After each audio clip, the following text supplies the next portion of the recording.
Shalom Aleichem, meu irmão e minha irmã, como vão vocês? Que Hashem vos abençoe em nome de Yeshua. Hoje vamos falar da Parashá Kitavó, e o nosso tema é as parábolas do mestre. A Mashal, que é a palavra traduzida por parábola, é uma pequena parábola com uma lição de moral ou alegoria religiosa chamada de Ninshal. O Mashal, então, é usado também para designar outras formas de discurso, tal como o conto, um apotegma. O talmudista, então, Daniel Boyarin, definiu recentemente o Mashal como um processo de exemplificação, vendo como uma condição sine qua non da hermenêutica talmúdica. Então ele cita o Cântico dos Cânticos Rabá, que diz: até que Salomão inventasse o Mashal, ninguém conseguia entender a Torá. Para a gente começar esse nosso bate-papo, nós vamos então entender que a parábola, ela carrega essa lição de moral, um cunho religioso nela, e ela é uma ferramenta hermenêutica que foi muito usada pelos nossos sábios e principalmente por Yeshua para exemplificarem uma situação. Então, dado vista que esse é um recurso maravilhoso usado pelos nossos sábios, o Daniel Boyarin, então, ele diz que é a ferramenta hermenêutica para entender a Torá. E ele coloca esse comentário, que até que Salomão inventasse o Mashal, ou seja, as parábolas, ninguém conseguiria entender a Torá. Se você então quer entender a Torá, você precisa entender as parábolas. Você precisa ter acesso a elas e entender como e por que elas foram escritas e aquilo que cada uma delas vem comunicar. Infelizmente, nos dias de hoje, algumas pessoas desprezam as parábolas, isso de forma errada. E isso leva essa pessoa a não conseguir ter uma compreensão mais aprofundada da Torá. Essa palavra hebraica, mashal, então ela vem de uma raiz semelhante, que significa representar ou ser semelhante. Então, por exemplo, várias parábolas de Yeshua, ele inicia dizendo o seguinte: o poder soberano de Elohim é semelhante a. Em português está assim: o reino de Deus é semelhante a. Então, fazendo-se uma comparação, fazendo-se um paralelo entre algumas coisas que existem e que as pessoas poderão ter um entendimento mais profundo daquela parábola, tá? Então, a gente sabe que tem coisas que existem nas escrituras e que elas podem ser colocadas como parábolas, mas como não tem acordo, entre os sábios, entre os estudiosos, fica difícil, então, rotular uma determinada passagem que hoje não é tida como uma parábola. E as parábolas que Yeshua e os rabinos contam, na verdade, são histórias que não são falsas. Uma história, no mínimo, contém um personagem principal, um rei, o dono e um pastor que tem um problema, como um filho, um campo, uma ovelha que é resolvido. Então, todas as parábolas que foram contadas, elas têm um fundo de verdade, elas não são falsas, tá? Existem muitas pessoas que dizem que são coisas inventadas, são coisas contadas e criadas somente para se cumprir aquele propósito, e na realidade elas não são, tá? Quando nós pegamos então a Torá, nós vamos ver que já lá na Torá tem o primeiro uso da parábola, mashal, quando diz o seguinte em Números 23:7, Balaão falou o seu mashal, ele falou em parábolas, querendo dizer que ele usaria representações que têm um cunho profético, um cunho muito mais elevado no significado do que aquele que está sendo dito através das simples palavras. Portanto, nós precisamos encarar as parábolas como algo que tem sempre um fundamento nas escrituras e dentro da tradição judaica. Então, nesse processo de resolução, nós encontramos o quê? Um propósito e um significado mais profundo de como o Eterno quer que nós vejamos esse mundo. Não é surpreendente, então, que o Eterno diga que ele é o autor de muitas parábolas. Então, aqui nós vamos ver o seguinte: se o Eterno é o autor de muitas parábolas, quem sou eu para desprezar as parábolas? Oséias 12:10. Falei com os profetas, fui eu que multipliquei as visões e por meio dos profetas dei parábolas. Ou seja, literalmente semelhanças e representações. Por quê? Algumas vezes o Eterno não poderia falar de forma direta com o povo. através do profeta, através dos sábios. Então, ele se utilizou de palavras parabólicas, ou seja, ditos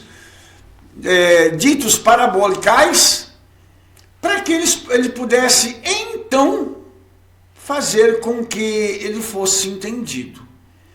Então, a parábola ela acaba se tornando uma ferramenta de ensino favorita nos rabinos dos dias de Yeshua.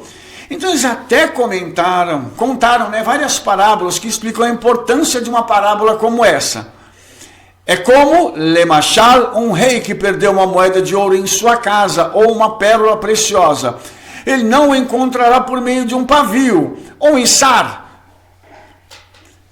Então, o que essa parábola quer ensinar para a gente? Que alguém perdeu um objeto muito valioso. E que a pessoa precisa de uma luz para poder encontrar. E uma luz pequena encontraria um objeto desse, tão precioso? Talvez não.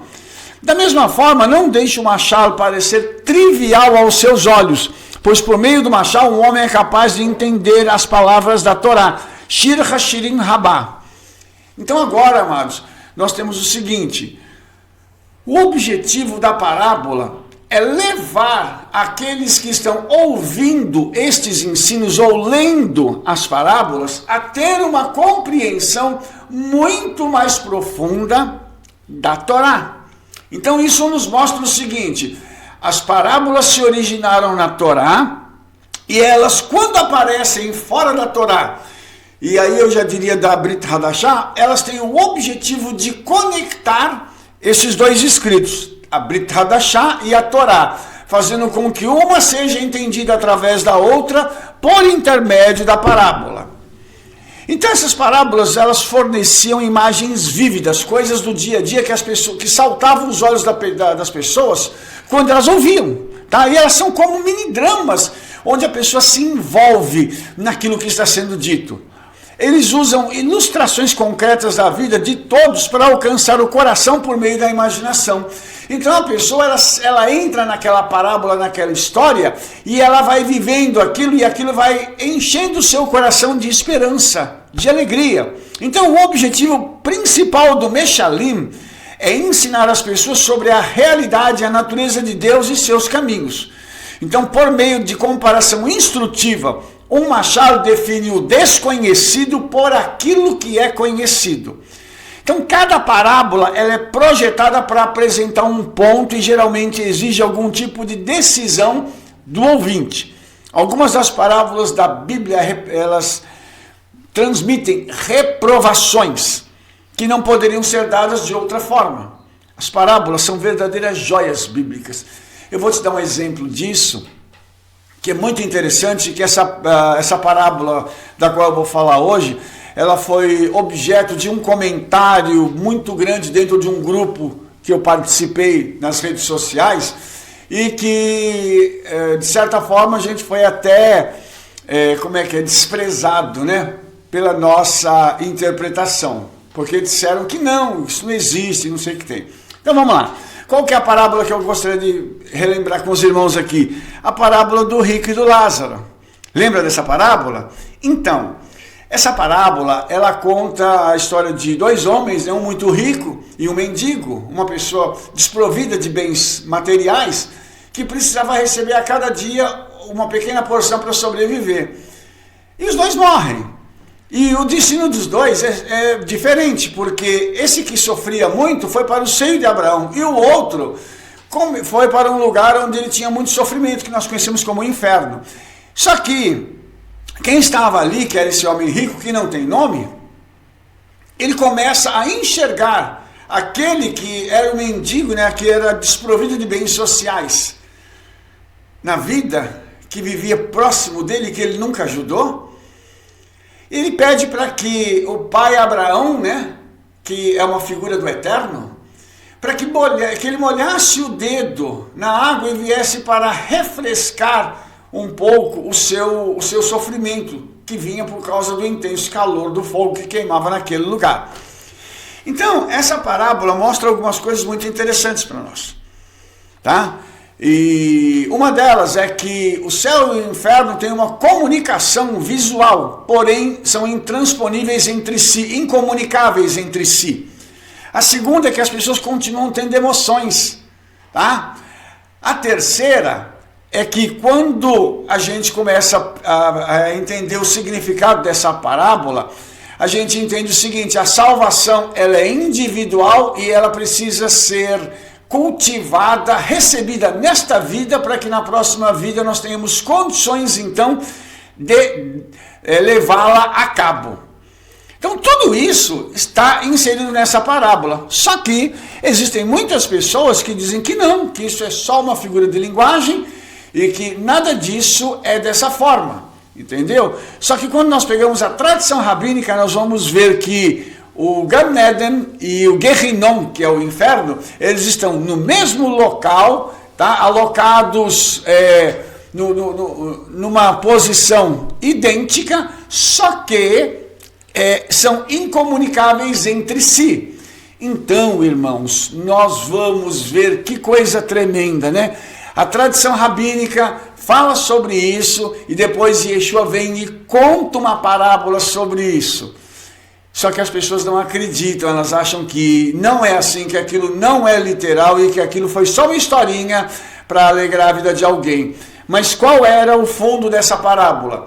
Era o seguinte: decida-se aqui nessa vida, porque na próxima você não vai ter oportunidade de arrependimento. O fundo, a lição da parábola era essa. Vamos falar um pouquinho sobre as parábolas bíblicas. O Tanakh contém muitas parábolas e também algumas histórias simbólicas, como Ezequiel 3, 24, 26, 4, 1 a 4 e 14, 3 a 5. Algumas dessas parábolas são das árvores que desejavam coroar-se rei. As árvores frutíferas não desejavam abandonar suas funções, exceto para o espinheiro. Pretendia ilustrar a futilidade de coroar reis. Do homem pobre que criou um único cordeiro que um vizinho rico levou para apresentar a um hóspede. Pretendia ilustrar o pecado que Davi cometeu com Batseba, a esposa de Urias. Da sábia mulher de Tecoa, que induziu Davi a fazer as pazes com seu filho Salomão.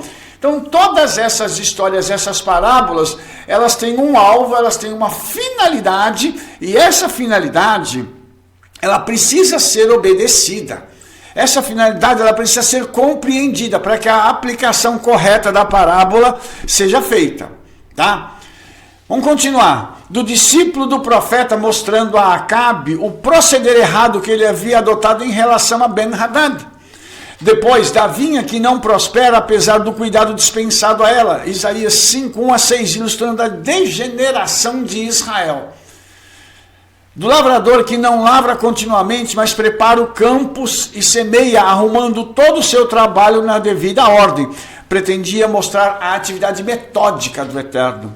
Todas estas parábolas, então, elas foram baseadas em condições familiares da época em que elas foram contadas. E mesmo o evento descrito em 2 Samuel 14, provavelmente não era uma ocorrência rara, em vista do costume de que então prevaleceria do derramamento de sangue do vingador. Então, amados, tudo isso que nós estamos falando aponta realmente para algo diferente. As parábolas, elas têm uma aplicação e um sentido que precisam ser observados e obedecidos. Nada disso pode ser ignorado, nada disso pode ser deixado de lado, e nós temos então a obrigação de compreender as parábolas para que nós possamos fazer aplicações dos textos e instruir o povo do Eterno com as verdades contidas e retiradas daqueles textos, fazendo as conexões entre a palavra do Eterno e a tradição judaica. Exemplos. Certa vez um filósofo pagão perguntou a Rabi Gamaliel por que Deus está zangado com os idólatras e não com os ídolos. Ao que Rabi Gamaliel respondeu-lhe com a seguinte parábola. Um rei tinha um filho que criou um cachorro ao qual deu o nome do seu pai real. E sempre que estava para praguejar, dizia, pela vida do cachorro, o pai. Quando o rei soube disso, contra quem voltou sua ira? Contra o cão ou contra o filho? Certamente apenas contra o filho. Por quê? A parábola mostra para a gente que o cachorro não tinha nenhum problema. O filho é que praguejava, tentando atingir o pai através do cachorro. Então, a parábola ela é bem clara e ela mostra um direcionamento e ela mostra um fundo moral. Ou seja, aquele filho nunca devia falar contra o seu pai, porque é um mandamento para honrar pai e mãe. Mas quando o filho ficava zangado com alguma coisa que o pai tinha dito ou havia feito e que ele não concordava, ele pegava e lançava sua ira praguejando contra o cachorro que tinha o mesmo nome do seu pai. Ora, uma coisa que deve ser dita aqui é que nunca nós podemos colocar o nome num cachorro do nosso próprio pai, que já é uma desonra. Mas aquele filho do rei, ele era tão insensato que até nisso ele cometeu um grande erro. Continuando, certa vez pediram a Rabi Akiva que explicasse por que as pessoas afetadas por doenças às vezes voltavam curadas de uma peregrinação ao santuário de um ídolo, embora fosse certamente impotente. Sua resposta foi a seguinte parábola. Havia um homem em certa idade que gozava da confiança de todos os seus concidadãos, a tal ponto que, sem testemunhas, eles lhe confiavam depósitos, com exceção de um homem na cidade que sempre fez seus depósitos perante uma testemunha. Um dia, porém, este homem desconfiado esqueceu sua cautela e deu ao outro um depósito sem testemunha. A esposa do homem de confiança tentou induzi-lo a negar ter recebido um depósito do homem desconfiado, como uma punição por sua suspeita. Mas o marido disse: devo negar minha retidão porque esse tolo age de maneira imprópria? Assim é com os sofrimentos infligidos aos céus pelo homem, que tem um dia e uma hora marcados para o seu fim. Se acontecer que o homem vá nesse dia ao santuário do ídolo, os sofrimentos são tentados a não deixá-lo, mas eles dizem: não devemos cumprir nossa obrigação de deixar esse tolo, embora ele tenha se comportado com tolice. Se você entendeu essa parábola, nós entendemos por que uma pessoa é curada em meio às peregrinações religiosas com a idolatria. Por quê? Porque o Eterno já tinha determinado que essa cura deveria acontecer, e no dia que aquela pessoa esteve ali, ou no dia que ela estava rezando para aquele ídolo, aconteceu a cura. Mas a cura veio do ídolo? Certamente não. E veio do Eterno. Mas o Eterno não pode se eximir de curar alguém porque aquela pessoa está num santuário pagão. Porque a misericórdia do Eterno é muito maior do que tudo isso. Então, essas parábolas servem para ilustrar essas verdades e para nos mostrar o procedimento, inclusive, do Eterno em relação a tudo isso. Agora, cabe a estas pessoas entenderem que um ídolo, ele não tem poder nenhum para curar. E quem curou não foi o ídolo, foi o Todo-Poderoso. Mas aí vai depender muito também da condição espiritual dessa pessoa e do grau de inteligência dela para atribuir a cura a um pedaço de pedra, pau ou madeira, sei lá o que, gesso, do que ao Todo-Poderoso. É pura ignorância, né, irmãos? Misericórdia. Então, continuando, o imperador Antônio, ele perguntou ao rabino como poderia haver uma punição na vida além, pois deste corpo e alma, depois que a sua separação não poderia ter cometido pecado, eles poderiam culpar um ao outro pelos pecados cometidos na terra. E o rabino respondeu a ele com a seguinte parábola. Você entendeu a colocação? O imperador Antônio disse o seguinte: o corpo e a alma, eles trabalham juntos, ok? Então, como é que vai punir alguém se a alma vai embora e o corpo perece? Como é que um não pode dizer que foi o outro que pecou? Então veja bem, o rabino diz assim: um certo rei tinha um belo jardim no qual havia frutos excelentes, e sobre ele designou 2 vigias, um cego e outro coxo. O coxo disse ao cego: vejo frutas deliciosas no jardim, leve-me para lá para que eu possa pegá-las e comê-las juntos. O cego consentiu e ambos comeram da fruta. Depois de alguns dias, o dono do jardim veio e perguntou aos vigias sobre a fruta. Então o coxo disse: como não tenho pernas, não pude ir buscá-la. E o cego disse: eu nem conseguia ver. O que o senhor do jardim fez? Ele fez o cego carregar o coxo e assim julgou os dois. Assim Deus substituirá as almas em seus corpos e os punirá juntos por seus pecados. Isso está no Tratado de Sanhedrin. Então você entende como o Eterno vai fazer as coisas acontecerem, porque esse imperador Antônio ele quis usar de uma lógica diferenciada para poder dizer o seguinte: o Eterno não tem condições de punir alguém, porque quando essa pessoa morre, o corpo vai para a terra e é destruído. Como é que ele vai punir? Se a alma pode ter pecado sozinho, ou o corpo pode ter pecado sozinho, os dois estão separados. Então, essa parábola mostra que na hora do pecado, os dois estavam juntos. Então o Senhor vai reunir, fazer com que haja uma ressurreição, tá? Para que essas pessoas possam ser julgadas de acordo com os seus pecados. Mas isso fica claro como? Através da parábola. Assim como uma vela acesa ilumina e pode ajudar alguém a encontrar uma moeda de ouro ou uma pérola preciosa, uma parábola pode reservar tesouros valiosos da palavra de Deus. Tanto Yeshua quanto os rabinos concordariam com este propósito, mas nesse ponto eles se separam. Por quê? Como um todo, cerca de 2/3 de todas as parábolas rabínicas tratam da interpretação e aplicação da história de Israel aos tempos atuais. O restante trata das instruções teológicas, morais, jurídicas e práticas da vida diária. Dessa forma, as parábolas rabínicas ajudaram a estabelecer os valores judaicos tradicionais que são caros até hoje. Isso nos ajuda a ver que os autores das parábolas estavam tentando sinceramente guiar o povo do Eterno a viver de acordo com a vontade dele. Então, você vai ver que coisa extraordinária é. As parábolas, elas têm um fundo prático, as parábolas rabínicas, né? Elas têm um fundo prático, ou seja, os rabinos queriam que aqueles homens e mulheres que estavam ouvindo as suas parábolas tivessem então a intenção de vivenciar as escrituras de forma a agradar ao coração do Todo-Poderoso. E isso ajuda muito, porque muitas vezes nós precisamos viver a palavra, e nós, algumas ocasiões, nós não conseguimos entender como fazer isso.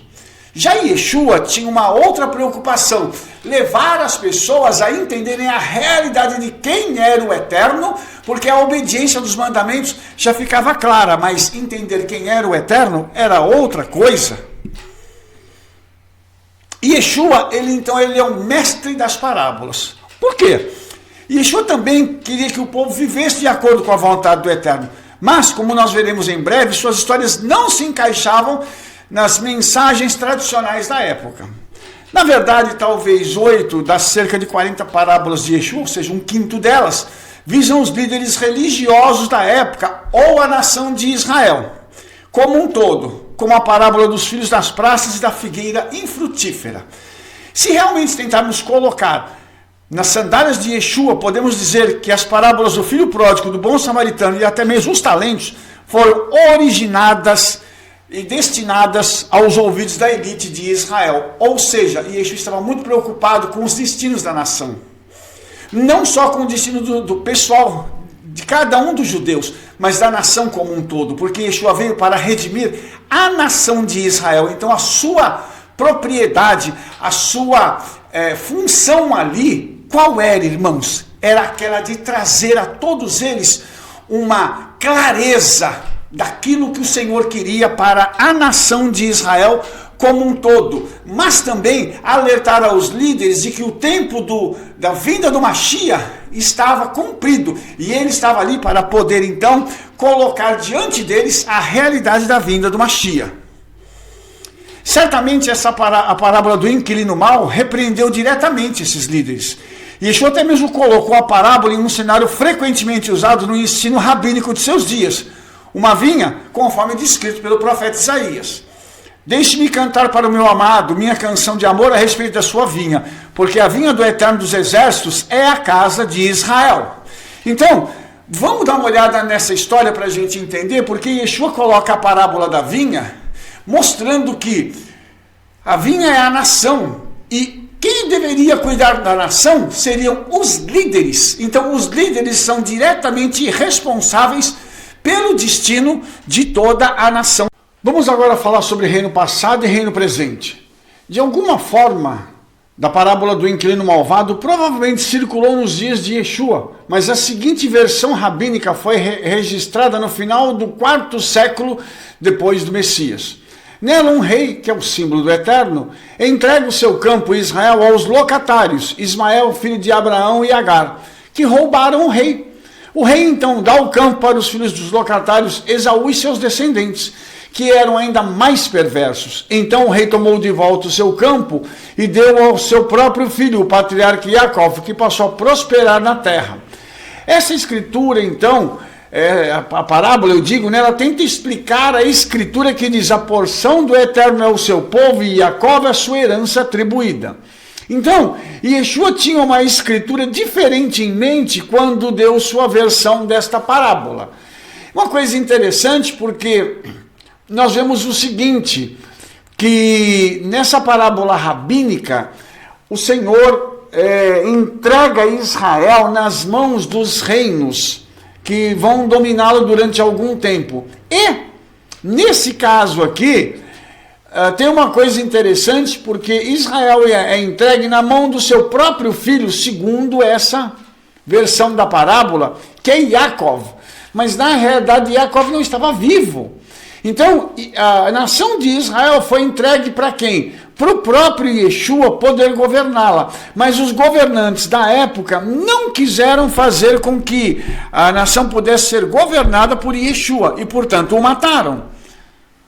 Então, vamos ver. Na história divina de Yeshua, o homem, que é o Eterno, né? Um homem entrega uma vinha em Israel para os locatários, os líderes religiosos, que roubam do homem enquanto espancam, insultam ou matam cada um dos seus servos, que são os profetas, mas que o proprietário envia.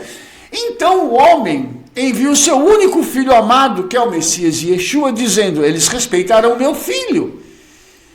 Então veja, que coisa interessante, como a parábola anterior, quando contada por Yeshua, ela tem uma conotação muito mais interessante e ela pode ter uma aplicação que é muito mais viável do que dizer que foi entregue para Jacó. Veja bem, mas aqueles inquilinos disseram uns aos outros: este é o herdeiro. Venha, vamos matá-lo e a herança será nossa. Então eles o agarraram e mataram e jogaram fora da vinha.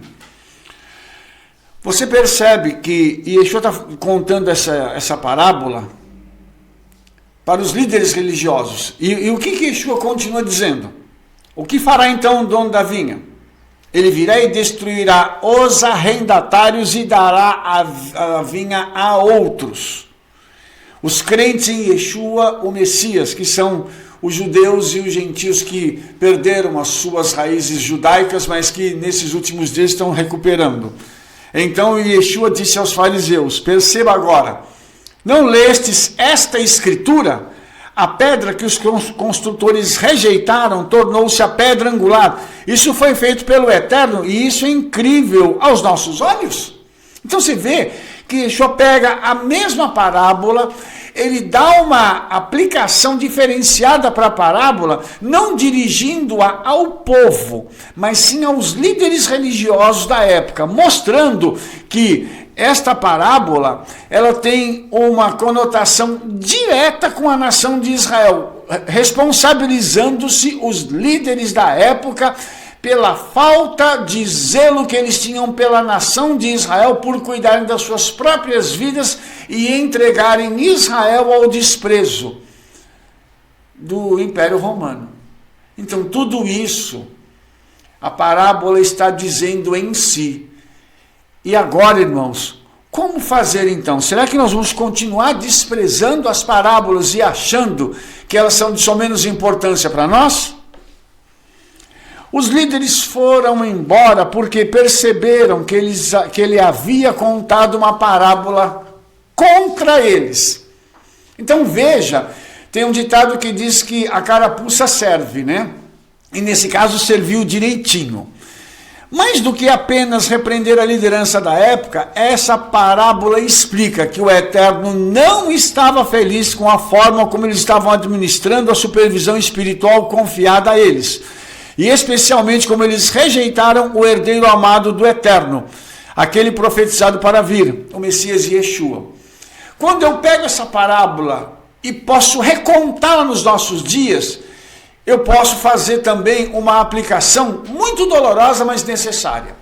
Muitos líderes das igrejas, das congregações e sinagogas, não estão cuidando dos seus rebanhos, não estão cuidando das coisas que o Eterno confiou a eles da forma como deveria ser feita. Então, essa parábola pode ser aplicada a nós ainda hoje e, novamente, direcionada aos líderes, novamente direcionada a pessoas que receberam uma responsabilidade da parte do Eterno. O Espírito Santo está capacitando-os, dando-lhes todas as ferramentas, mas eles, ao invés de cuidarem do povo, levando o povo a um conhecimento, a um relacionamento com o Eterno, alguns têm cuidado apenas de si mesmos, relegando o povo a um segundo ou terceiro plano, infelizmente. Embora a grande maioria das parábolas rabínicas se destinem a explicar alguns aspectos da história passada de Israel, como essa do inquilino malvado, cerca de metade das parábolas de Yeshua tratam de questões futuras do reino. Redenção, dia do julgamento e as realidades do céu e inferno, como eu já falei para vocês há pouco. Então, esse forte contraste entre o ensino de Yeshua e dos rabinos é vividamente visto em duas parábolas sobre árvores e sobre trigo e joio. Então a gente vai perceber que a diferença de Yeshua para os demais rabinos era essa. Yeshua estava preocupado não só com a nação de Israel, mas estava preocupado com o futuro da redenção, com o futuro que aquelas pessoas iriam ter e quais seriam as consequências de viverem uma vida distanciadas do Eterno, da Torá e do próprio Yeshua. Então, nesse caso, as parábolas de Yeshua, elas são muito mais contundentes, elas têm uma aplicação muito mais intensa do que a dos rabinos da sua época. Então, na parábola rabínica, um rei confiou a um homem um pomar com duas árvores que estavam entrelaçadas. Uma árvore produzia frutos vivificantes, representando Isaque, o filho prometido a Abraão e Sara, e o outro veneno, o filho de Abraão, Ismael, a segunda esposa Quetura, após a morte de Sara. O que significa isso? Que dois irmãos, muitas vezes, podem ter objetivos diferentes em si, como foi o caso de Caim e Abel. Um era um homem de Deus e o outro um perverso. Assim nós temos também Isaque e Ismael. Isaque representando a nação de Israel e Ismael representando as nações árabes. E nós sabemos pela nossa história atual o quanto os árabes têm lutado contra Israel, o quanto eles odeiam Israel. E odeiam Israel por quê? Segundo um dos omãs lá, um dos sheiks árabes lá, o simples fato de Israel existir é uma afronta para eles. Então, a gente percebe que essas duas árvores vieram da mesma origem, Abraão.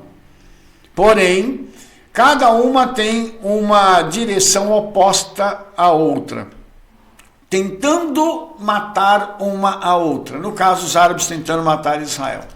Então, isso também é uma prova de que todas as vezes que nós temos uma parábola, nós devemos entender que o destino de Israel é eterno. E quanto aos outros povos, o Eterno vai julgá-los no que diz respeito ao relacionamento deles com a nação de Israel. Por isso, cuidado como nós nos relacionamos com Israel e com os judeus e com aqueles que são crentes em Yeshua. Nós devemos abrir as nossas bocas para abençoá-los, porque o destino deles está ligado diretamente ao Messias e à eternidade. O homem decidiu deixar as duas árvores crescerem até que o rei decidisse o que fazer com elas. Após a morte de Abraão, o Eterno abençoou ao seu filho Isaque. Vemos que o propósito dessa parábola rabínica, como muitas, é explicar uma tradição judaica sobre a história bíblica de Israel. E Yeshua, por outro lado, conta uma história muito semelhante, não para explicar um evento passado, mas um julgamento futuro. Então, olha só que coisa interessante, quando o Eterno então mostra para a gente essas parábolas, tá? O que o Eterno quer dizer com isso? Ele quer dizer o seguinte: vão caminhando na direção que vocês têm que caminhar. Lá na frente, eu vou decidir o que fazer com cada um baseado nas atitudes que cada pessoa teve. Os irmãos estão entendendo isso? De novo, dependendo da minha atitude para com Israel, será o meu presente que desaguará no meu futuro. Dependendo da minha atitude com a palavra do Eterno, no meu presente eu determinarei o meu futuro. Por isso, nós que estamos conectados diretamente à nação de Israel, como Paulo falou conosco em Romanos capítulo 11, nós devemos entender que a nossa conexão com Israel demanda amor por Israel e obediência à palavra do Eterno. Sem isso, nós não vamos alcançar aquilo que o Eterno tem para nós, como nação, como povo e também como servos individuais do Eterno. Não adianta eu dizer que amo a Yeshua e odeio Israel. Eu costumo dizer sempre para as pessoas o seguinte: como é que um crente pode odiar Israel se ele diz ser servo de Yeshua, e Yeshua é judeu, e através do Espírito Santo Yeshua mora no coração dessa pessoa? Se um judeu mora no coração de alguém que odeia Israel, como isso pode ser? Você entende? Então isso é inconcebível. Por isso, a parábola de Gênesis Rabá diz: deixa as duas árvores crescerem, lá na frente a gente decide o que fazer com ela. A parábola do semeador mau que semeou o joio no meio do trigo é a mesma coisa, os dois vão crescer. E lá na frente vai se decidir o que fazer com o joio e o que fazer com o trigo. Eles estão no mesmo terreno, crescendo ambos lado a lado, mas a decisão final vai depender do dono do terreno, do dono da fazenda, que vai determinar o que vou fazer com o trigo. Vou guardar no meu celeiro, como está escrito na parábola. E o joio ele vai servir para ser queimado, ele vai servir de combustível. Por isso, tudo isso aponta sempre para uma mesma direção. Qual é a direção? O que eu vou fazer com Yeshua? Eu devo obedecê-lo, segui-lo, eu devo pegar as parábolas que ele me contou e compreender, ou eu devo desprezar tudo isso, não entender a Torá e colocar em xeque a própria vida eterna? Cada um de nós é que decide. A parábola de Yeshua, então, descreve justamente um campo onde o trigo e o joio, uma erva daninha venenosa que se assemelha ao trigo, estão entrelaçados. Então o proprietário diz ao servo: deixai os dois crescerem juntos até a colheita.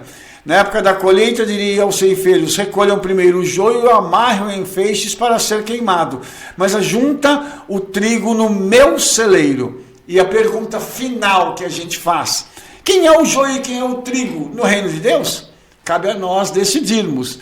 Cabe a nós entendermos o nosso papel, não só dentro das nossas comunidades, congregações, igrejas, sinagogas, mas no meio da sociedade. Como é que nós nos comportamos e quem nós representamos em nosso dia a dia?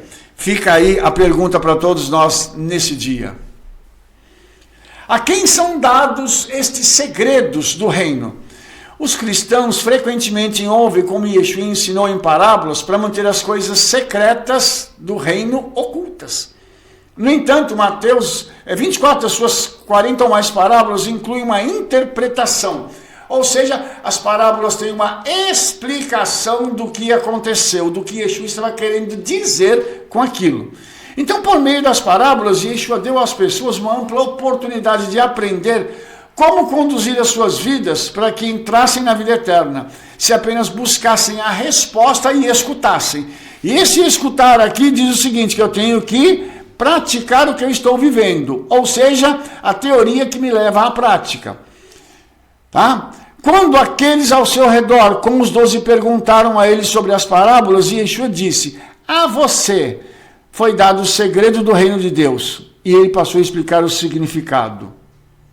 Então, você que está me ouvindo agora, você está recebendo uma oportunidade de ter sobre a sua vida e no seu coração todos os segredos do reino de Yeshua.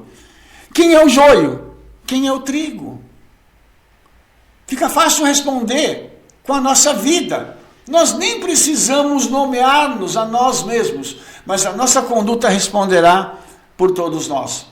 Foi essa a pergunta que os discípulos fizeram e que Yeshua respondeu lá em Mateus 13, do 36 ao 43. Mas e hoje, como essa parábola se aplica à nossa vida? Será que nós somos joio? Será que nós somos trigo? Cada um de nós deve responder e viver a vida de acordo com aquilo que nós julgamos desejar para o nosso futuro, ou a salvação ou a perdição. Yeshua, então, ele ensina com uma visão retrospectiva celestial e previdência divina como o rabino mestre verdadeiro herdeiro da vinha, que agora se senta à destra do Pai e toda a autoridade sobre o céu e a terra foi dada a ele. Então, todos os ensinamentos de Yeshua não são dados como de um simples rabino. Ele é um rabino que passou pela terra e está ensinando. Não. Ele é o herdeiro da nação de Israel. Ele é aquele que vai julgar todas as pessoas existentes na terra, desde Adão até o último. Ele é aquele que recebeu o poder e a autoridade para continuar regendo o universo depois disso. Ele vai reinar como Yeshua ben David em Israel e o mundo inteiro vai se curvar a ele. Então tudo isso, Yeshua tem como prerrogativa e está ensinando através das suas parábolas. E o Rabino Shaul nos ajudou a entender que com a autoridade e o poder de Yeshua em nós, também nós devemos ter a sua visão celestial e divina. Meu querido e minha querida, por favor, não enxergue as coisas como todos estão enxergando. Veja além disso. Veja bem, Shaul diz, se você for ressuscitado com o Messias, busque as coisas que são de cima, onde o Messias está assentado à destra de Elohim. Querido e querida, por favor, a nossa vida futura tem muito mais valor do que a vida presente. Lógico que as coisas materiais são necessárias para vivermos, mas não mais do que isso. Ninguém precisa construir reinos e impérios e aqui. Basta que nós tenhamos uma vida digna e possamos nos apresentar diante de Yeshua com a nossa vida a favor dele e para o serviço dele. Terminando, mas bem-aventurados os vossos olhos, porque veem, e os vossos ouvidos, porque ouvem. Pois, amém, eu digo a você, muitos profetas e justos ansiaram por ver o que você vê, e não viram, e ouvir o que você ouve, e não ouviram. Sabe de uma coisa, queridos? Quantas pessoas no mundo, no futuro, irão se arrepender pelas suas decisões que tomaram?